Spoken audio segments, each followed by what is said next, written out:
ನಗರಸಭೆ ಉಪಾಧ್ಯಕ್ಷರಾದ doctor G Sajid Sameer ಅವರಿಗೆ ಹುಟ್ಟುಹಬ್ಬದ ಹಾರ್ದಿಕ ಶುಭಾಶಯಗಳು. ಶುಭ ಕೋರುವವರು ಸಾಜಿದ್ ಸಮೀರ್ ಅಭಿಮಾನಿ ಬಳಗ. ಭಾರತೀಯ ನ್ಯಾಯ ಸಂಹಿತೆ, ಭಾರತೀಯ ಸಾಕ್ಷ್ಯ ಅಧಿನಿಯಮ ಹೊಸ ಕಾಯ್ದೆಗಳನ್ನು ವಕೀಲರ ಕಾರ್ಯಾಗಾರದಲ್ಲಿ ಸಂಪೂರ್ಣವಾಗಿ ಮಾಹಿತಿ ತಿಳಿದುಕೊಳ್ಳಬೇಕು. ಕಕ್ಷಿದಾರರಿಗೆ ನ್ಯಾಯ ನೀಡಲು ಅನುಕೂಲವಾಗುವಂತೆ ಹಲವು ಮಾರ್ಪಾಡು ಮಾಡಲಾಗಿದೆ ಎಂದು ಜಿಲ್ಲಾ ಸತ್ರ ನ್ಯಾಯಾಧೀಶ ಹಾಗೂ ಜಿಲ್ಲಾ ಕಾನೂನು ಸೇವೆಗಳ ಪ್ರಾಧಿಕಾರದ ಅಧ್ಯಕ್ಷ ಮಾರುತಿ ಬಗಾಡೆ ಹೇಳಿದರು. ನಗರದ ಜಿಲ್ಲಾ ನ್ಯಾಯಾಲಯದ ಆವರಣದಲ್ಲಿ ಜಿಲ್ಲಾ ನ್ಯಾಯವಾದಿಗಳ ಸಂಘದ ವತಿಯಿಂದ ಹಮ್ಮಿಕೊಂಡ ಹೊಸ ಕಾಯ್ದೆಗಳ ಕಾನೂನು ಕಾರ್ಯಾಗಾರವನ್ನು ಉದ್ಘಾಟಿಸಿ ಮಾತನಾಡಿದರು. ಭಾರತೀಯ ನ್ಯಾಯ ಸಂಹಿತೆ, ಭಾರತೀಯ ಸಾಕ್ಷ್ಯ ಅಧಿನಿಯಮ 2 ಕಾಯ್ದೆಗಳ ಹೊಸದಾಗಿ ಸೇರ್ಪಡೆಗೊಂಡಿವೆ.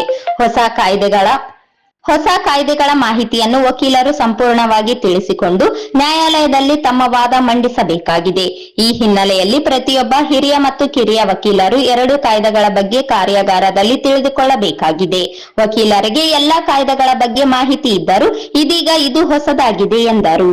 ಭಾರತೀಯ ಸಾಕ್ಷ್ಯ ಅಧಿನಿಯಮವು ಈವರೆಗೆ ಚಾಲ್ತಿಯಲ್ಲಿದ್ದ ಭಾರತೀಯ ಸಾಕ್ಷ್ಯ ಕಾಯ್ದೆ ಜಾಗವನ್ನು ಹೊಸ ಅಪರಾಧ ಕಾನೂನು ಆಗಿರುವ ಭಾರತೀಯ ಸಾಕ್ಷ್ಯ ಅಧಿನಿಯಮ ಭರ್ತಿ ಮಾಡಲಿದೆ. ಇದು ಎಲೆಕ್ಟ್ರಾನಿಕ್ಸ್ ಪುರಾವೆಗಳಿಗೆ ಸಂಬಂಧಿಸಿ ನಿರ್ಣಾಯಕ ಅಪ್ಡೇಟ್ಸ್ ಹೊಂದಿದೆ. ಹೊಸ ಕಾನೂನು ಎಲೆಕ್ಟ್ರಾನಿಕ್ ಪುರಾವೆಗಳ ಮೇಲಿನ ನಿಯಮಗಳನ್ನು ಸುವ್ಯವಸ್ಥಿತಗೊಳಿಸುತ್ತದೆ ಎಂದರು. ಹೊಸ ಕಾಯ್ದೆಗಳ ಬಗ್ಗೆ ಕಾರ್ಯಾಗಾರದಲ್ಲಿ ಹೈಕೋರ್ಟ್ ಹಿರಿಯ ನ್ಯಾಯವಾದಿ ಎಸ್ಪಿ ಕುಲಕರ್ಣಿ ಅವರು 2 ಕಾಯ್ದೆಗಳ ಸಂಪೂರ್ಣ ಮಾಹಿತಿ ನೀಡಲಿದ್ದಾರೆ.